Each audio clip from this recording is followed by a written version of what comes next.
These are dumbbell skull crushers, okay? You're gonna pick 2 dumbbells like this, lean back on a bench. You're gonna point your hands directly at the ceiling with your fingers pointed up like this, okay? Once I'm in this position, what I'm going to do is I'm gonna keep my arms straight at the elbow, but I'm going to let them drift back slightly like this. This is now my starting position, pointing slightly behind myself, okay? Once I'm here, the goal is to, without moving my elbow, drop the weight down like this, and then come back up. Now, I'm only doing one hand at a time because I'm trying to show you that the goal is not to move your elbow, okay? But you would do it with 2 dumbbells like this, okay?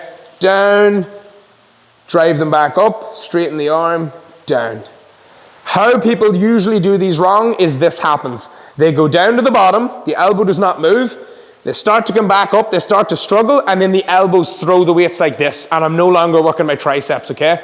So elbows back like this, dropping the weights down, straightening the arms back up, and those are dumbbell skull crushers.